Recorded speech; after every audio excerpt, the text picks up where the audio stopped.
Each week leading up to Holy Week, I will post a short reflection on a saying of Jesus from the cross. These sayings reflect the spiritual and theological perspectives of the gospel writers who incorporated them into their accounts. And I want to begin with the saying of Jesus in Mark's gospel. This is Mark 15, verses 33 and 34. When it was noon, darkness came over the whole land until 3 p.m. At 3 o'clock, Jesus cried out with a loud voice, Eloi, Eloi, lama sabachthani, which means, my God, why have you forsaken me? These words are the words of the psalmist in Psalm 22:2. That psalm is a psalm of lament, where the psalmist is expressing feelings of abandonment by God. Here, Jesus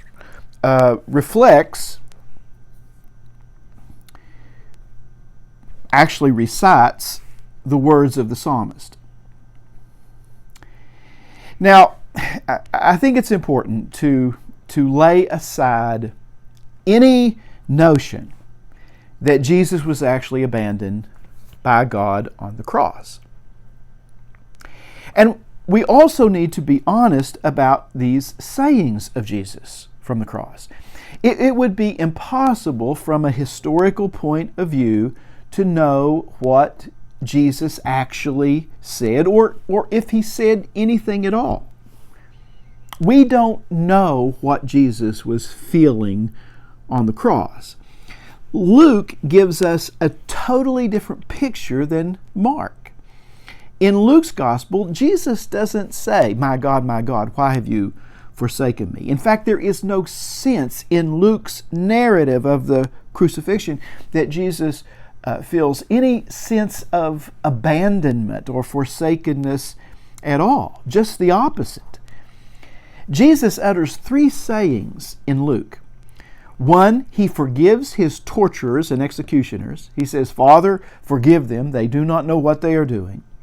2, he promises one of the criminals hanging beside him that he will be with him in paradise. Today, he says to him, you will be with me in paradise. And then 3, in place of the cry of forsakenness, in the exact same place in the narrative of the crucifixion, where in Mark Jesus says, my God, why have you forsaken me? In Luke, Jesus says, into your hands, Father, I commend my spirit. Luke portrays Jesus as a confident, faithful martyr. And I am sorry if you are just learning this for the first time. It is likely that when Mark and his faith community reflected on the death of Jesus, they projected what they were feeling onto Jesus. They felt forsaken by God. And it was comforting to them to picture, to imagine Jesus feeling the same way. And let me say, there is nothing wrong with that. Mark was most likely written in the late 60s or early 70s, either right before, during, or after the Jewish war with Rome that left Jerusalem in ruins and the temple destroyed. Jesus' followers would have been treated as Jews by Rome. This was a time of immense suffering. It is understandable that many in Mark's church felt abandoned and forsaken by God. I watched the film Lincoln recently, which focused on the life of Lincoln in the final days of the Civil War. And some of the war scenes depicted in the film brought home just how devastating and horrific war is, and the immense suffering and grief that war inflicts. It is completely understandable to feel abandoned by God in such circumstances. So Mark's community, quite naturally, I would imagine, imagine Jesus hanging on the cross, rejected, ridiculed, mocked, scorned, deserted by his disciples, feeling alone and forsaken by God. Now, let's take a moment to reflect on what Jesus' suffering might mean to us.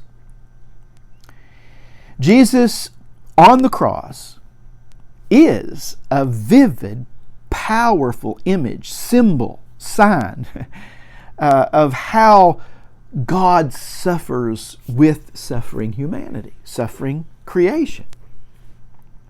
Just as God was in Jesus, so is Christ in us, suffering with us. God as Christ participates in our sufferings. God is not up there, distinct and apart from suffering creation. God is right here in the midst of the suffering creation, in it with us. Wendell Berry, in his novel Jayber Crow, powerfully, I think, captures the sense of oneness that we all share with God and one another when he has Jayber Crow say, "We are all involved in all and any good and in all and any evil." In other words, we are all together in the human struggle, in the evil and good, in the pain and pleasure, in the sorrow and joy, in suffering and comfort. He writes, "For any sin we all suffer. That is why our suffering is endless. It is why God grieves and Christ's wounds still are bleeding." Ponder that final phrase by Berry. The wounds of Christ are still bleeding. Why? Because we are still bleeding. And in Christ, we are one. We are one people. And after we are gone, our children's wounds will still be bleeding, and their children's wounds. And so God will still be grieving with the creation, the suffering creation. Paul describes this in his letter to the Romans. In Romans 8, Paul speaks about the sufferings of this present age. Now, the present age is, of course, continuously changing, as is also the nature and degree of the creation's sufferings. But creation's sufferings are inevitable.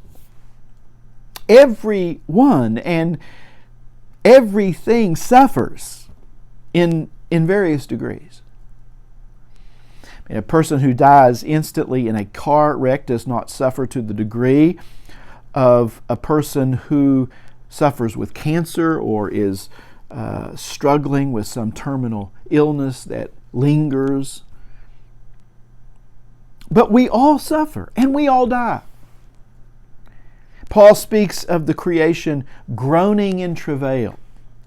And we too, he says, who have the first fruits of the Spirit, also groan inwardly. In other words, we all share, all creation shares together in the common travail.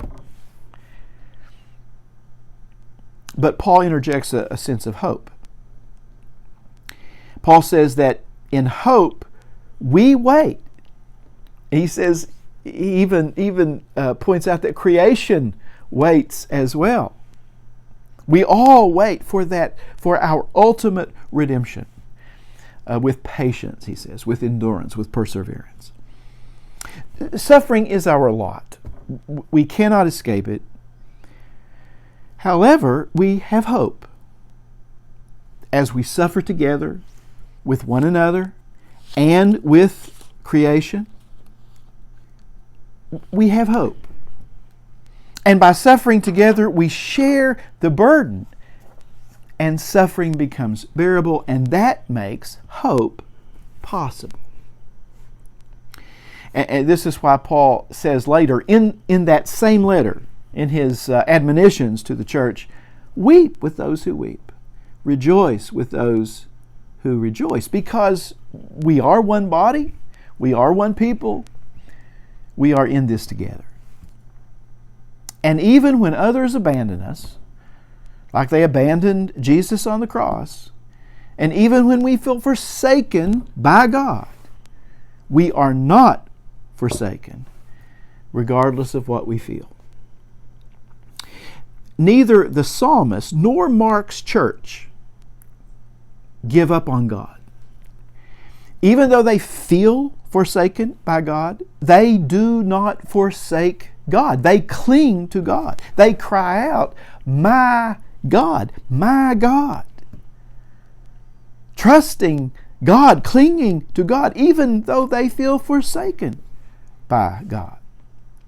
Psalm 22, by the way, does not end in feelings of forsakenness. That psalm ends on a note of confidence and hope. The psalmist says later in the psalm, "God did not hide His face from me, but heard when I cried to Him." Now, the point I want to make here is that even in those times when we feel forsaken, when we feel that even Christ has abandoned us, Christ is right here, undergoing the suffering with us. And it's important to remember that our feelings do not reflect what actually is. As wisdom teachers remind us, we tend to see as we are rather than as things really are. If you are feeling forsaken, I hope you come to sense at a deeper level that you are not. And if you if you happen to be someone who has gone through this and come out the other side, why not make yourself available to someone who may be undergoing these feelings and emotions right now? Why not come alongside them and walk with them?